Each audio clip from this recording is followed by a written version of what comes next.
నమస్తే. Welcome to our channel. Enki పెళ్లి సుబ్బి చావికి వచ్చిందట. మరి ఇది వైసీపీ సీనియర్ లీడర్ మాజీ మంత్రి పోస్ట్ చేశారు. మరి టీవీకే ఫలితాలను గురించి ఈ పోస్ట్ ఏంటి, అసలు ఏంటి, ఎంకి ఎవరు అని చూసుకున్నట్లయితే అటు ఎంకి చూసుకున్నట్లయితే విజయ్, మరి పెళ్లి చూసుకున్నట్లయితే సీఎం కుర్చీ, మరి ఇటు సుబ్బి చూసుకున్నట్లయితే టీడీపీ, లేదు అంటే కూటమి, లేదు అంటే చావు చూసుకున్నట్లయితే భవిష్యత్ రాజకీయ ఫలితాల గురించి ఇప్పుడే మాట్లాడేస్తున్నారు. అసలు ఈ అంశాన్ని ఏ విధంగా చూడాలి? మరో పక్క చూసుకున్నట్లయితే వైసీపీ వాళ్ళందరూ కూడా సోషల్ మీడియాలో టీవీకి ఘన విజయానికి కారణం మేమే అంటూ పోస్టులు పెట్టడాన్ని ఏ విధంగా చూడాలి? ఇదే అంశంపైన చర్చించడానికి మనతో పాటుగా సీనియర్ జర్నలిస్ట్ డివి శ్రీనివాస్ గారు ఉన్నారు. వారిని అడిగి పూర్తి వివరాలు తెలుసుకుందాం. నమస్తే సార్. నమస్తే. తమిళనాడులో టీవీకే అతిపెద్ద పార్టీగా అవతరించింది సార్. మరి అక్కడ టీవీకే వచ్చినటువంటి ఫలితాలను తీసుకొచ్చి ఆంధ్రప్రదేశ్ రాజకీయాలకు ముడిపెడుతూ ట్వీట్ల మీద ట్వీట్లు పెట్టడం కానివ్వండి, మరి అక్కడ టీవీకే గెలుపుకి ఇక్కడ వైఎస్ఆర్ కాంగ్రెస్ పార్టీ అంటూ సోషల్ మీడియాలో చేస్తున్న హడావిడి బహుశా మీరు కూడా చూసే ఉంటారు. మరి ఇప్పుడు మాజీ మంత్రి YCP senior leader Ambati Rambabu కూడా ఎంకి పెళ్లి సుబ్బు చావుకి అంటూ పెట్టినటువంటి ట్వీట్ని, దీని మొత్తాన్ని ఎలా చూడాలంటారు? తొందరపడి ఈ గద్దలు ముందే కూస్తున్నాయా అంటే కోయిలు అనకూడదు, లేకపోతే ఊపే కుహ అనమాట. ఊళ్ళో పెళ్ళికి కుక్కల హడావుడి అనాలా? అక్కడేంటది తమిళనాడు ఎన్నికలు, అక్కడ రాజకీయం వేరు.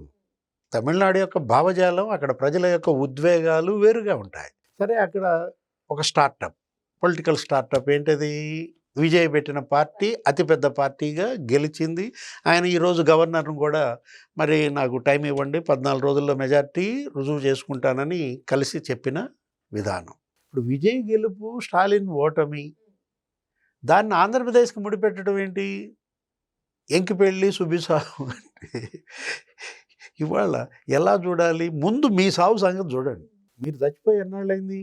రాజకీయంగా 2 ఏళ్ళు. ఇంకా అసలు లేచే పరిస్థితి ఉందా? ఎన్ని జాకీలు వేసి లేపినా మీరు లేవట్లా. ప్రొఫెసర్లు కూడా పాపం వేస్తున్నారు జాకీలు మీకోసం. అరే, రాయలసీమని రెచ్చగొడుతున్నారు, ఉత్తరాంధ్రాన్ని రెచ్చగొడుతున్నారు, చెలో మూలాపేట అని ధర్మాన ప్రసాదరాన్ని పంపుతారు, రాయలసీమ మేధావుల ఫోరం కన్వీనర్ అని ఒక ప్రొఫెసర్ని వాడతారు. అంటే ఇక్కడ మీరు ఇన్ని చేస్తున్నా జగన్ ఎక్కడున్నాడు? అక్కడే అర్థం కావట్లా. ఇప్పుడు విజయ్కి జగన్కి నక్కకి నాకలోకానికి ఉన్నంత తేడా ఉంది. విజయ్కి ఉన్న పట్టుదల జగన్లో ఉందమ్మా. ఇప్పుడు విజయ్ ఇవాళ ఈ స్థాయికి వచ్చాడంటే, పార్టీ పెట్టిన మరి 2 నెలల్లో గెలిచాడంటే ఇతను రాజకీయం, ఇతను ఏదో పదవి మీద కాంక్షతో కాదు, ఇతను ప్రజలతో ఎప్పటి నుంచి కనెక్ట్ అయ్యాడు.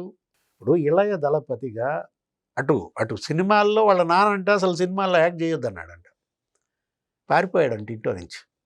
ఎక్కడున్నాడని ఎతికితే థియేటర్లో కనపడ్డాడంట. పట్టుకొచ్చి నువ్వు గ్రాడ్యుయేషన్ అయినాక నిన్ను నేనే చేస్తానని ఆయన డైరెక్టర్ చంద్రశేఖర్ తర్వాత తీశాడు. పాపం అప్పులు చేసి మరీ తీశాడు. ఆ తర్వాత నిలదొక్కున్నాడు, హీరో అయ్యాడు విజయ్. అతను హీరో అయిన తర్వాత తన ఫ్యాన్స్, అభిమాన సంఘాల ద్వారా సమాజ సేవ, అంటే అతనికి మొదటి నుంచి కూడా ఒక విజన్ ఉందన్నమాట. అదే ఏది, తమిళనాడుని ఏలాలి అనే కోరిక ఉందన్నమాట. అతను అప్పట్లోనే ఏంటి, తన అభిమాన సంఘాల ద్వారా మనం చూసాం అనేక సందర్భాల్లో. అసలు వాళ్ళు అటు తమిళ ఈలం మత్స్యకారుల వివాదంలో కానీ, లేకపోతే నీటి ఆందోళనలో కానీ ఎప్పుడు తమిళలకు సమస్య వచ్చినా అతను అండగా ఉండటం. ఎందుకు మొన్న తొక్కిసలాట్లో చనిపోయారు 40 మంది, ఒక్కొక్క కుటుంబానికి ₹1 ఇచ్చాడు.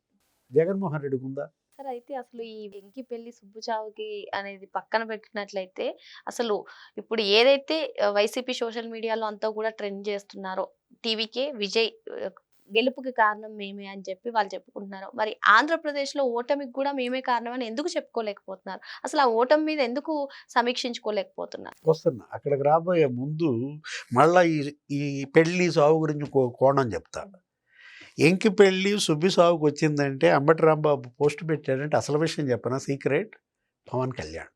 అంటే విజయ్ పెళ్ళి, ఇక్కడ పవన్ కళ్యాణ్ అందరూ విమర్శిస్తున్నారు, అతను సింగిల్గా వెళ్ళి పొత్తు లేకుండా ఎలా సక్సెస్ అయ్యాడు, నువ్వెందుకు పొత్తుల్లో 15 ఏళ్ళు ఉంటావంటావు అంటూ ఈరోజు సాక్షిలో కూడా బ్యానర్ ఐటమ్. జనసేనలో అంట అంతర్మదనం అంట. ఏంటి, కార్యకర్తల్లో పవన్ కళ్యాణ్ ఎందుకు పొత్తుకెళ్ళాడు, విజయ్లాగా వెళ్తే బ్రహ్మాండంగా. అరే నువ్వు ఎక్కడ, అసలు ఆల్రెడీ ఆయన దెబ్బతిన్నాడు. విజయ్ కన్నా ముందే ఆయన ఏంటి ఒంటరిగా వెళ్ళాడు. సిపిఐ సిపిఎంతో పొత్తు పెట్టుకుని 2019 ఎన్నికల్లో దెబ్బతిన్నాడు. అరే మొత్తం అన్ని స్థానాల్లో ఓడిపోయి ఆయనే ఓడిపోయాడు. ఎవరు? పవన్ కళ్యాణ్. ఏదో ఒకడు గెలిస్తే ఆ ఒకడిని జగన్ లాగేసుకున్నాడు. ఆ తర్వాత కదా తన పార్టీని నిలబెట్టుకుని ప్రజల్లో మళ్ళా పోరాటాలు చేసి చంద్రబాబుతో పొత్తు పెట్టుకుని ఇవాళ 100% స్ట్రైక్ రేట్తో డిప్యూటీ సీఎం అయి కూర్చుంటే విజయ్ని పవన్ని పోల్చి ఇప్పుడు విజయ్ సీఎం కావటము పవన్ సీఎం కాకపోవడము ఇదేదో జనసేన సాగుకొచ్చింది అన్నట్టుగా మళ్ళా ప్రజల్లోకి బలంగా తీసుకెళ్ళడం. లేకపోతే అసలు విజయ్ మీరు అన్నట్టుగా ఇందాక ఏంటది విజయ్ యొక్క ఆ సీఎం ప్రమాణ స్వీకారమో లేకపోతే గెలుపేమో కానీ చిత్తూరులో ర్యాలీలంట, ఫ్లెక్సీలంట. జగన్మోహన్ రెడ్డిను ఎవరు విజయ్ బొకే ఫోటో. ఆ బొకే అంటే అసలు విజయ్ ఇవ్వలేదంట జగన్మోహన్ రెడ్డికి, అదో పెద్ద సీక్రెట్. అతనేమో పెళ్ళికి వెళ్ళి పెళ్లి కొడుకు పెళ్లి కూతురికి బొకే ఇవ్వడానికి వెళ్తే జగన్మోహన్ రెడ్డి ఆ పక్కన నుంచుని ఆ బొకే తనకే తందే అనుకుని తీసుకోపోయాడంట. ఆయన కాదు అని చెప్పి పక్కకి నెట్టి పెళ్లి కొడుకు పెళ్లి కూతురికి ఆ బొకే ఇచ్చాడంట. అప్పుడు ఆ ఫోటో తీసింది వీళ్ళకి ఇలా ఉపయోగపడింది. వీడియో వదిలితే బాగుంటుంది, ఫోటో కాదు వదలాల్సింది. జగన్మోహన్ రెడ్డి అంతకుముందు స్టాలిన్కి బొకే ఇచ్చాడు, ఇటు విజయ్కి బొకే ఇచ్చాడు. ఎప్పుడు ఏది అవసరం అవుద్దో అది వాడుకుందామనా అంటే యాక్చువల్గా అయితే అమ్మా వీళ్ళందరూ కూడా స్టాలిన్కి పనిచేశారు. ఎవరు? Chevireddy Bhaskar Reddy, Roja, YSR Congress party social media, అసలు పెద్దిరెడ్డి రామచంద్రారెడ్డి అక్కడ చెన్నైలో మకాం. మొత్తం వాళ్ళ అభిమానులు జగన్ పార్టీ లేకపోతే ఆ సామాజిక వర్గం, అక్కడ ఉన్నటువంటి వాళ్ళ వ్యాపారస్తులు. ఎవరు? అనిల్ రెడ్డి, మొన్న సోదాలు జరిగినాయి చూసావా, సునీల్ రెడ్డి, వాళ్ళకి సంబంధించిన కంపెనీలు, ఆ ఉద్యోగులు, వాళ్ళందరితో ఏం చేశారు? స్టాలిన్కి డిఎంకేకి ప్రచారం చేశారు. రోజా కూడా చేసింది. అంటే మీరు స్టాలిన్కి ప్రచారం చేసి డిఎంకేకి ఓట్లేయమని చెప్పి విజయ్ గెలవగానే మా వాళ్ళే గెలిచాడని చెప్పి ఈ చెవిరెడ్డి కొడుకు ఇక్కడ ఫ్లెక్సీలు పెట్టుకుని ఊరేగుతుంటే గమ్మత్ చెప్పనా, సేమ్ విజయ్ భార్య కూడా ఇదే చేసింది, సంగీత. అతను గెలవక ముందేమో డైవర్స్ నోటీసులు ఇచ్చిందంట. ఇప్పుడు గెలిచిన తర్వాత ఏమంటుందో చూసావా? ఏమని? నేను నా డైవర్స్ నోటీస్ వెనక్కి తీసుకుంటా, నేను నా పెళ్ళాం పోస్ట్ నాకు కావాల్సిందే అంటుందంట. అవసరమైతే త్రిష కూడా ఉండొచ్చు, నాకేమీ ఇబ్బంది లేదంటుందంట. ఏమిటి ఆమెకి వీళ్ళకి తేడా? సార్ మీరు చెప్పినట్టుగా ఒకవేళ వైసీపీ వాళ్ళందరూ కూడా స్టాలిన్ కి పనిచేసినట్లయితే మరి ఇప్పుడు అంబటి రాంబాబు ఇంకో ట్వీట్ పెట్టారు. మరి నేడు స్టాలిన్ ఉదయనిధి పరిస్థితి ఏంటో రేపు చంద్రబాబు లోకేష్ పరిస్థితి. అప్పుడేమో స్టాలిన్ కి వర్క్ చేసి ఇప్పుడేమో ఇలాంటి పోస్టులు మళ్ళీ రాజకీయాలు అంటే భవిష్యత్ రాజకీయాల గురించి భవిష్యత్ ఫలితాల గురించి ఇప్పుడే జోష్యం చెప్పడం ఎలా చూడాలంటారు? రేపు చంద్రబాబు లోకేష్ల పరిస్థితి ఎందుకు? రేపు మోడీ షాల పరిస్థితి ఇదే పెట్టచ్చుగా. ఇప్పుడు ఇవాళ చంద్రబాబు వెనక ఎవరున్నారు? మోడీ. లోకేష్ వెనక ఎవరున్నారు? షా. మీరు చూడాల్సింది చంద్రబాబు లోకేష్ని కాదు, తెలుగుదేశాన్ని కాదు. మీరు చూడాల్సింది, మీరు ఎదుర్కోవాల్సింది, ఢీ కొట్టాల్సింది ఎవరిని? వాళ్ళ అలయన్స్ ఎన్డీఏ కదా. ఇప్పుడు మరి అది చూడండి ముందు. ఏది? వాళ్ళ బీజేపీ, తెలుగుదేశం, జనసేన, ఆ కూటమిని మీరు ఎదుర్కోగలరా? ఎదుర్కొనేటట్టయితే మీ వాడెక్కడున్నాడు?